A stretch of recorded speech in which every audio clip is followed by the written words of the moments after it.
Sure where to go? With Ryanair's new Flight Fare Finder, you'll always get the best choice and deals. Another warm and humid night ahead, clear with top temperatures ranging from 25 to 30 degrees. And now you're up to date on News Talk. The Newsround on Off the Ball. With Gillette.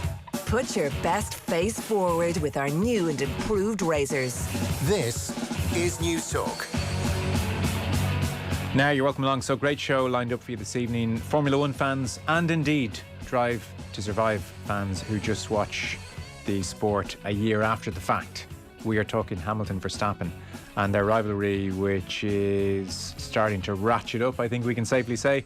Rebecca Clancy from the London Times is going to join us just after 9 o'clock.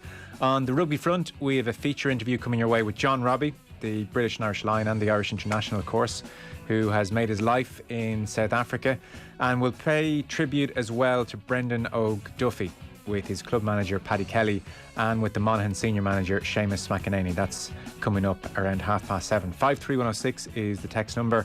We're at Off the Ball on Twitter, and do get in touch. Richie McCormack as ever, hello. Young Joe, how are you? Very well. And David McIntyre back with us. Hello, David. Evening, gents. How are we? Very well. So some interesting breaking news I see in the world of rugby, Dave. Alex Lowe of the London Times, who's out covering the British and Irish Lions tour over in South Africa, seems to have got his hands on the match day 23. I'm sure Warren Gatland will be asking around the hotel this evening, how did that happen? Who leaked that? So here we go. The big surprise in this team, the amazing surprise really, is that Josh Adams, who's been on fire and scored something like 8 tries in 3 games, is out of the matchday squad altogether. Toby Faletau, who many thought would be a sure thing to play 8 and who had a lot of credit in the Warren Gatland bank, is out of the match squad completely. Bundy Aki not involved either. So the team, according to the London Times this evening, goes as follows. Stuart Hogg is at 15. He's seen off Liam Williams there. So Stuart Hogg at 15. Anthony Watson on the right wing. The centre pairing, much talked about, is Elliot Daly 13 and Robbie Henshaw in at 12. And then on the left wing, he's had a very good tour, I suppose, and been big and physical. It's Duhan van der Merwe. So for all the X factor and electricity of a Rhys Sammet or a Josh Adams, Gatland's gone for the beef. So Duhan van der Merwe apparently on the left wing. As expected, Dan Biggar at 10. And then no place, according to the London Times, for Conor Murray in the team. Ali Price starts at 9. And then the pack goes as follows. Wyn Jones, Lewin Cowan-Dickey, he's played very well in the last game, so he's in at hooker. Tyg Furlong, obviously, was the banker for 3. And then the second row, Alan Wyn Jones captains the side. Maro Itoje is alongside him. And then the back row, no Tyg Byrne at 6. Courtney Laws goes in there. Tom Curry, as expected, in at 7. And I mentioned no Faletau in the team. So Jack Conan reportedly in to start at 8. He's had a phenomenal tour. That would be quite the fill-up and reward for him. And then replacements, Ken Owens, Rory Sutherland, Kyle Sinclair, Tyg Byrne on the bench, Hamish Watson on the bench, Ian Henderson on the bench. It's a 6-2 split. Conor Murray and Owen Farrell on the bench. So obviously, just to restate, this is subject to confirmation, but Alex Lowe of the London Times, out covering the tour in South Africa, says he's got his hands on the team, and I'm sure he does. So Dave McIntyre, what do we make of that? Well, there's an awful lot to digest from that, isn't there? Firstly, it's hugely disappointing for Conor Murray. I know it had been floated in the last week or so. There were murmurings that he was going to be involved in a sit-down with Warren Gatland and the news wasn't going to be good. Ali Price has had a really good tour, but Conor Murray only a week ago was looking likely to be captaining the Lions in the first test, and now he's not even in the starting 15. So disappointment for him. Elliot Daly at 13 is something that was flagged a long time ago, has been a potential weakness in this Lions back line. We'll see how he goes alongside Robbie Henshaw in midfield at the weekend. It's mad that neither Rhys Sammet or Josh Adams have got in. I mean, I'm very disappointed that both of those have been sacrificed at the expense of Duhan van der Merwe, who has been solid, but I don't think in terms of flair and charisma and the ability to break a game open, he has what those two guys have. What a recovery for Alan Wyn Jones. I mean, that game against Japan, he looked crestfallen. You're thinking 100% his tour is done, and he has managed to turn himself in there fully fit, ready to go. captaining the side, and it's a really good second row if Wyn Jones is absolutely 100% fit with Maro Itoje. And an unbelievable turnaround for Jack Conan as well. If you'd said to him a year ago that he's going to start the first test for the Lions against the Springboks, he'd have laughed at you, because he's had such a torrid time of it. But since he came back to fitness, he's proved himself with Leinster and Ireland in the brief spell he got in the Six Nations, and here he is starting at number 8. It's incredible. Well, I know, listening to him after he was picked for the squad in the first place, he was saying, like, he was in the car, he just had it on the radio, like he was not anticipating even being picked to go on tour massively. And, you know, he called his parents afterwards to say, did you see the news? Did you see? And, like, his dad was like, did I see what? You know? So this was not a thing in the Conan household necessarily. And here he is, reportedly, and it is again just reportedly, starting at 8. So Henshaw, Tyg Furlong, Jack Conan would be the 3 Irish starters, and then on the bench, Tyg Byrne, Ian Henderson, Conor Murray. So we may well see 6 Irish players across the 80 minutes. Rich, we can live with that, I suppose. Yeah, that's not bad. It's just, like, as you mentioned there, it's such, not necessarily an about face, but it's almost as if Warren Gatland's been playing with us and playing with the South Africans over the course of the last 2 weeks. Because if you were to say that Josh Adams and or Lewis Rees-Zammit wouldn't start, again, somebody probably would have laughed at you, would have been really surprised.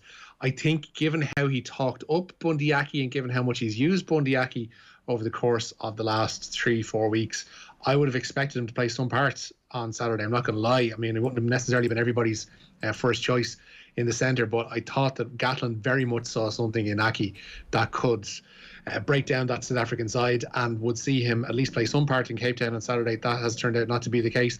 And yeah, it's just a surprising side, and almost as if it's Gatland going back to type and just trying to match beef with beef, because that South African side that they're going to come up against, I mean, we'll get to most of it in a minute, is one that's very tried and tested. We know what's going to come from them, and we know that it ain't necessarily going to be the free-flowing barbarian-style rugby that we might have seen in the 70s. It's going to be fairly attritional and tough stuff on Saturday afternoon. Yeah, as borne out by the bench, Dave, I suppose. Like, as you said, Duan van der Merwe is not electric. He doesn't have X factor. He's beefy, he's solid, he'll run hard all day. So say the Lions are chasing the game, which just jumps out at me now looking at this bench, and they've gone, as I said, for a 6-2 split. Say the Lions are chasing the game and they're looking for some pace or something different off the bench. Their options to go and chase the game are Conor Murray and Owen Farrell. Not much there to really nick you a try or two in the dying moments off the bench. No, I mean, Owen Farrell and Conor Murray are really your stereotypical starters. I don't see an awful lot in them coming off the bench, and I don't see them as game changers. I think Rich mentioned Bundee Aki there. He's the victim of the 6-2 split, I think. I mean, once he was going to go down that route, there would have the two backs were going to be specialist positions, and obviously Owen Farrell can cover 12 as well.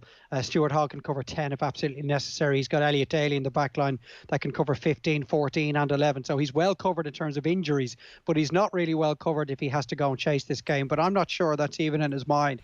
I think he feels they're going to just get the scoreboard ticking over. They may drop a couple of goals. They'll want Dan Baker to kick his goals 3, 6, 9, 12, start putting the Springboks under a little bit of pressure in front of empty stands, where they don't have that crowd roaring them all, as we've seen. It's so important in previous tours of South Africa. So I don't see Warren Gatland envisaging a situation where he's going to have to chase this first test. If they lose this first test, they're in big, big trouble. And he's gone with a match day squad that will just look to grind their way through this opening test, and he would take 12-10 right now, and not necessarily have to worry too much about the performance, just get a first win. Well, again, if you're just tuning in, the team will be named officially tomorrow, but Alex Lowe of the London Times, who's out in South Africa covering the tour, has got his hands on it. So again, no Josh Adams in the match day 23, no Faletau, no Bundee Aki, no Jamie George. The team as he has it is Stuart Hogg fullback, Anthony Watson on the right wing. The centre pairing is Elliot Daly 13, Robbie Henshaw at 12, and Duan van der Merwe, the semi-surprise inclusion, I think we can say, at 11. Dan Biggar at 10, no Conor Murray in the starting 15. Ali Price is in, according to Alex Lowe here. And then it's Wyn Jones, Luke Cowan-Dickie, Tyg Furlong in at tight head as we expected. The second row, Alan Wyn Jones captains the side, Maro Itoje alongside him. And then the back row, Courtney Laws got the nod at 6, Tom Curry as expected at 7, and Jack Conan swooping in with his very impressive performances thus far at 8, and then 6-2 split on the bench. Ken Owens, Rory Sutherland, Kyle Sinclair, Tyg Byrne, Hamish Watson, Ian Henderson, Conor Murray and Owen Farrell, the two backs. So that's 6 Irish players included in the 23. Like I said, team officially named tomorrow. Dave, where are you on the Formula 1 front, by the way? Have you got sucked in via Drive to Survive and all that business? I absolutely loved how many seasons have there been? There's been 3, have there? I've certainly watched the first 2. I haven't watched the last one, most recent one, but I really thoroughly enjoyed the first 2 seasons. And I had just completed the second season about 2 or 3 weeks before the COVID-19 delayed resumption of the Formula 1 campaign. And I had vowed that I was going to sit down and watch it again because I was a huge fan of the 80s. I loved watching Prost and Senna and Mansell and Gerhard Berger and all of these guys. But it didn't take very long for me to be reminded of how incredibly boring it is. And that it's either going to be Mercedes or Red Bull that are going to win the Drivers' Championship and the Constructors' Championship. And the problem is, when you're watching a race on match day, you don't see any of the nitty-gritty stuff that you see in Drive to Survive. And the documentary makers have played that genius hand where they've been able to make the battle for 7th and 8th and 10th and 11th incredibly intriguing. You get none of that on the race day. Now, I know I've just said it's incredibly boring, and straight away you'll throw back at me, well, what about that 90 seconds that we watched once the lights went green at the weekend, or the lights went red at the weekend? Yeah, it was unbelievably entertaining. But how often do you see that, where there's 3 or 4 passes made inside the opening 4 corners, and one of the guys at the top of the grid is fired off the track before he even gets halfway down the back straight? I don't think I've seen that very often. So yeah, last weekend was an outlier. But I just grew tired of watching Lewis Hamilton win the race. Okay. You've kind of pulled the rug out from under the piece with you at 9 o'clock at touch. But stick with us for that half hour anyway. Do you know what it shows, though? It shows that like sports like Formula 1 that aren't necessarily at the top table, like, pardon me, like football or rugby or any of those, or essentially the traditional ball sports, that they really benefit from having an ancillary program. I mean, UFC's growth can be charted alongside the program The Ultimate Fighter that's screened in the United States over there as well. I mean, their pay-per-view numbers went up exponentially alongside the growing popularity of that show and the fact that they offered online on YouTube that kind of behind-the-scenes stuff. And Formula 1 has no doubt benefited from Drive to Survive, because how many times have we mentioned it in relation to that documentary? And it shows that secondary sports or minor sports can probably benefit from having a really willing and under the fingernails documentary to go alongside it that tracks it year by year and can reel in those new supporters and new fans just by the sheer drama of it that we might necessarily seen, as Dave mentions, on a day-to-day race, that you get to see under the fingernails of everything, that you get to see how things work behind the scenes, and you get to see the machinations of all these things.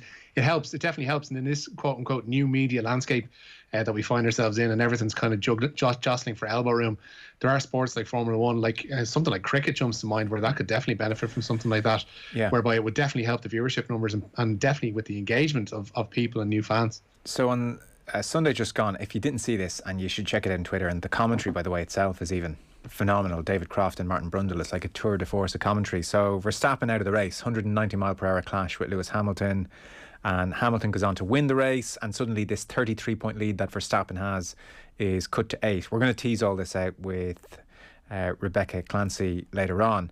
And Red Bull are livid, they're disgusted with the whole thing. Obviously Mercedes and Hamilton are sticking up for themselves, and this is just such an interesting rivalry now, because Hamilton is level on 7 world titles with Schumacher. He's going for his 8th, and Verstappen, who made his debut in Formula 1 age 17, is the coming force, obviously 23 years of age now, and this is the year that he's really in with a shot of taking Lewis Hamilton's crown. Hamilton has won 6 Drivers' Championships in a row. But just to give you a sense, even like during the race, and this is where, and I do take your point, Dave, about the sport maybe, as opposed to watching the documentary being, you know, not as gripping. But what's kind of amazing here is you get the radio version of the 2 team principals, like getting on to the race director. So, for instance, to give you a sense of this, the crash happens straight away. Michael Massey is the name of the race director. So straight away, Red Bull's Christian Horner gets on to Michael Massey about the situation. Michael, have you got a minute? Hello.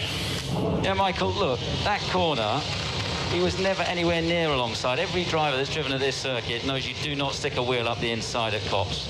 You know, that's an enormous accident, and it was 100% Max's corner. So, you know, as far as I'm concerned, full blame lays on Hamilton, who should never have been in that position. So, you could have had a massive, accident. Thank God he's walked away unscathed. So I hope you're going to deal with it appropriately. Understood, Christian. That's why it's just gone up now that things have calmed down for a second as under investigation by the stewards. So as soon as Michael Massey gets Christian Horner off the radio, along comes Toto Wolff, who apparently has done up a diagram to prove that his man was not at fault. Michael, this is Toto. Go ahead, Toto. Michael, I just sent you an email with the diagrams where the car should be. Did you receive that? Toto, I don't access my emails during a race deliberately because I concentrate on the race. Yeah, then you should maybe look at this because there is something with the rules. I'm coming up. Toto, feel free to go upstairs and see the stewards directly. I mean, this is amazing stuff. It's like, Michael, have you checked your Twitter? I DM'd you. I'm not checking my emails here, Toto. Football can't even sort out VAR, Dave. And here we have, like, theatre across the airwaves. That side of the sport is amazing. No, it is. I'll grant you that. And it's something that you see plenty of in Drive to Survive. And if you do sit down and watch an entire Grand Prix, you're astonished every time that you get the team talking directly to their driver as well, which I just am fascinated by. And I know sometimes it's censored a little, and other times it would have been gone through first before they decide whether they're going to let it go to air. But in Drive to Survive, when you have Max Verstappen, who's a prickly character, to be very generous to him, having a right go with the team head for something that's gone wrong with the car, or vice versa, where you would have the team director telling a driver to go harder, you need to go harder, and the driver saying, I'm going as hard as I can, you're not the one out here in this car, and that kind of stuff. It's fantastic theatre, it really is. But I'll grant you that this season is the closest that Verstappen has been in terms of having a car that can genuinely take on Lewis Hamilton in the Mercedes on a week in, week out basis. But for the last 6 years, that has not been the case. And the only way Red Bull are going to win a race is if one of the two Mercedes spins out and that they can just about hold on, or maybe at Monaco if he finds himself in pole position. That's what I've been turned off at. But given how close things are at the moment, particularly after Hamilton's win at the weekend, there's only a handful of points between them. I might be tempted to just dip my toe back in. Yeah, no, it's bubbling now. It's really good now. So Rebecca Clancy is going to join us at 9 o'clock. Formula One fans, we've neglected you for long enough. I get many a tweet from Formula One fans saying, when are you going to start covering this sport a bit more? So tonight's the night. We'll have a really good chat with her about the rivalry and where it is. And it's quite interesting. The two drivers brushed tyres at Imola, and Hamilton backed down there and let Verstappen through. And the way he talked on Sunday was a man who has decided, I'm not doing that ever again with this kid. So that explains Hamilton's mindset a touch. So Rebecca Clancy on the way at 9 o'clock. We should start this news round before clock kills us here. It is brought to you by Gillette. Put your best face forward with their new and improved razors. Richie McCormack, you're starting with the Lions Tour. Yeah, the entire line series with the Springboks is going to be played in Cape Town. The risk of the Delta variant of COVID-19 has prevented the final two tests from being played in Johannesburg. It means that the entire series will play out at sea level. Meanwhile, Springboks captain Sia Khaleesi was past fit to start Saturday's match. The flanker only rejoined the rest of the squad yesterday after he contracted coronavirus. Winger Makazole Mapimpi and loosehead Oxen Che also only ended periods of isolation yesterday, but they too are in the starting 15. Munster's Damien De Allende will start in the centre alongside Lacanio Am, and the Lions team is due to be announced formally, as we just heard, tomorrow morning. 17 of the matchday box squad played in the 2019 World Cup final, and head coach Jacques Nienaber says that familiarity is important. Well, obviously they've been part of us since 2018, since we started working with the squad, the majority of them, and obviously in 2019 working right 4 weeks before Rugby Championship, working with this group, staying together through Rugby Championship, and then obviously continuing into the World Cup. So, due to the fact that for various reasons we haven't had we haven't had any games in 2020, and we had just limited games available in preparation for this test series. So obviously selecting players that have been in the system, that know what you want to do, and is quite important. And I think that played a big part in the selection. Dave, I think the South African A game has probably swayed a lot of people towards tipping South Africa for this Saturday. Do you have a strong favourite either way? I'd be more inclined to look at South Africa, having seen that 15 that's being reported in the London Times, because I do think that the South Africans will have taken so much out of that game, and that was essentially a fourth test, given how little rugby they played together over the last 2 years. They'd be my favourites at the moment, but I wouldn't be looking too much a big margin. I think the Lions have a great chance going into this test series. I just feel that South Africa have a little more about them at the moment. I know that's a real generalistic way of looking at it, but I was a bit more impressed by them in that A game than I was the Lions. Okay. Colm says, gutted for Conor Murray. Looks like Gatland's doing to him as he did to Peter O'Mahony 4 years ago, throwing the Irish captain under the bus for the South Africa A loss, just as he did with O'Mahony after the first loss in New Zealand, says Colm. Joe, would love to hear Brandon Driscoll's take on the Jack Conan selection. He was on with you guys a few months ago talking about how he liked Jack as a player. Would love to see a bit more aggression from him. Would love to know what he thinks might have changed since then. Yeah, we'll certainly put that to Brian next time he's on. Richie, news from Everton? Yeah, they've confirmed that they've suspended a first-team player pending an investigation. The news follows Premier League confirmation that an unnamed top-flight footballer has been arrested on suspicion of child sex offences. The 31-year-old man has been bailed while police continue to investigate. Meanwhile, Everton have confirmed the signing today of Andros Townsend on a 2-year deal. He was a free agent after his contract expired at Crystal Palace. Townsend worked with new Everton boss Rafa Benitez during their time together at Newcastle United. While the head of the organising committee for the Tokyo Olympics, Toshiro Muto, is keeping an eye on COVID-19 infection numbers in the Japanese capital and hasn't ruled out the cancellation of the games. An additional 10 positive cases have been confirmed in the last 24 hours, bringing the total number of those affected to 68. Meanwhile, boxers Kelly Harrington and Brendan Irvin will carry the Irish flag at Friday's opening ceremony at the Olympics. 2018 World Lightweight Champion Harrington is among Ireland's best medal prospects in Tokyo in what will be her maiden games. Irvin is going into his second Olympics, having boxed in Rio 5 years ago. Rich, sorry to put you on the spot. You know the 68 positive cases amongst the athletes? Is this thing like running rife in the athletes' village, or are some of these cases away from the village? Some of them have come from travelling. So essentially there are, in the case of there's like 6 Great Britain athletes who've tested positive by dint of the fact that they were on a flight with another positive case. So they've essentially turned up as weak positives. They're going to continue testing them over the course of the next couple of days, and they're hoping they're going to show up as negative, so it'll be released. So there's a lot of those cases that are a bit more fluid than your standard has coronavirus, must isolate for 10 days. Okay. There are some who have travelled on planes with regular Joe Soaps and who have picked up coronavirus from that. So like the travel and all that is the killer in all this. I mean, I saw reports from hacks over there this morning saying that they weren't allowed to travel 1,000 metres from point A to point B and around the media centre because of COVID-19 regulations. Yet they stuck them all on a bus without any capacity numbers on the bus. And made them go from one point to the other. So it's a bit all over the place, and they're just kind of managing as they go. And we're not going to see the last of this. It's going to be a constant running thing throughout the course of the next 2-3 weeks. Yeah, it was always a logistical nightmare. I would think these are the crucial few days with everybody landing to keep them all separate and try and wash out the virus before everybody's in the village. Because if it gets loose in there, then things could get things could get very, very ugly, to say the least. News on James O'Donoghue. Yeah, the former Footballer of the Year has left the Kerry Senior Football Panel. The news comes 5 days out from the Kingdom's Munster final day with Cork. O'Donoghue hasn't been part of any of Peter Keane's matchday squad so far this season, and his last appearance in a Kerry shirt came in February of last year. You don't know what's going on there, Dave, do you? No, I know how difficult it's been for James injury-wise, and it's how long is it since we've really seen the best of him? Like, I think people will remember 2013, and it was only when I read the piece today that he stepped away from the senior panel that I started to think about 2013, and that it's 8 years ago that we saw him at his absolute peak. I mean, the time has gone by so quickly. He's never quite recaptured that, even in Kerry's All-Ireland winning year of 2014. He hasn't played any minutes in the championship this year. So when you see the headline, you're not completely taken by surprise by it.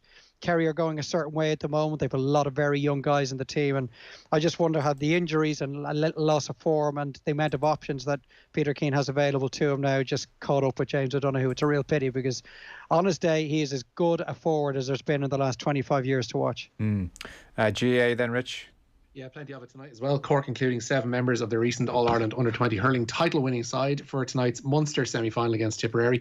The Premier are unchanged from their quarter-final win over Waterford. There's a 7:30 start at Semple Stadium with the winners progressing to face Limerick in the final next week. Limerick hammering Clare last night. And there are 2 semi-finals in the Leinster Under-20 hurling championship tonight, with Offaly making the trip to Parnell Park to face Dublin. And Bordamona O'Connor Park is the venue for Galway's meeting with Kilkenny. Both of those games also throwing in at 7:30. Former Government Minister Dermot Ahern has been appointed as chair of the FAI's National Leagues Committee. The committee will oversee the running of both the SSE or Tristee League of Ireland and indeed the Women's National League. Another appointment by the FAI today sees Sally Horrocks appointed the chair of the Women's Football Strategic Committee. She's previously overseen the expansion of the FA Women's Super League and most importantly, I guess, their acquisition of crucial media rights for that league. Okay. Celtic, Champions League action tonight? Yeah, they're in qualifier action tonight, and the first chance for Ange Postecoglou to take charge competitively of the Celtic side, with Danish side Michelin visiting Parkhead. Kickoff is coming up at 7:45. While world heavyweight champion Anthony Joshua's next title fight has been confirmed. He'll defend his WBA, IBF and WBO belts against Ukraine's Alexander Usyk at the Tottenham Hotspur Stadium on September 25th. Joshua, of course, was due to take on Tyson Fury in a unification bout before talks broke down. And one last story. I guess they can't really make up their mind next door whether they're taking on COVID or not taking on COVID. So English football fans, they may need to be fully vaccinated. Is that the latest? That's the reports from over yonder as well, that they may have to be fully vaccinated to attend some matches from the autumn. Proposals are being drawn up which would require supporters at England's biggest grounds to prove that they've had 2 jabs. The rules would apply if COVID cases remain high over there. Yesterday, the British Prime Minister announced that vaccinations will be a condition to entry of nightclubs and other venues where large crowds gather. Okay. Richie McCormack, thank you as ever. Appreciate it.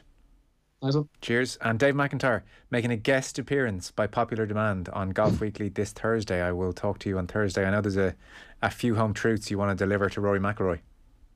Whoa, I've already done that. Yeah. I've already done that for viewers at the weekend prior to the final round of the Open. I'm not going to go after a man when he's down on 2 different occasions. Okay. That would just be unfair. Peter Lorre said afterwards on the actual review pod how impressed he was with how viciously you went after McIlroy. He was like, it was refreshing to hear someone tell the truth as they see it. Well, if Peter Lorre was impressed by the takedown, that really is saying something. I know. That means you've gone too far. Dave, well, cheers. Like Peter, I don't think I libelled anybody in that show. No. He likes to libel someone at least every half hour on that podcast. Dave McIntyre, thank you. We'll talk Thursday. Cheers, dude. Good evening. Okay, now before we go to an ad break, chance to win yourself just a small amount of €30,000. It's the competition giving you life-changing cash. The 30k giveaway on News Talk. Yeah, it was €20,000 not so long ago, you'll remember, and now the stakes have been upped, so €30,000 could be yours this Friday. All you have to do is to answer this question: where is the All-Ireland final usually held? Is it A, Croke Park, or B, Semple Stadium? So text the word play followed by A or B, as in your answer, A, Croke Park, or B, Semple Stadium, to 57599. That's 57599. Entries cost €2.50. You must be 18 or over to enter, and you're playing across the Go Loud network, and you'll find full terms and conditions on newstalk.com. So your entry again to 57599 by 3 o'clock Friday, and we could be calling you to give you 30 grand this Friday. The News Round on Off the Ball with Gillette. Put your best face forward with our new and improved razors. You know how every part of your business works. Square is how it all works together. Square has tools to help you manage everything. Point of sale, online, payments, and so much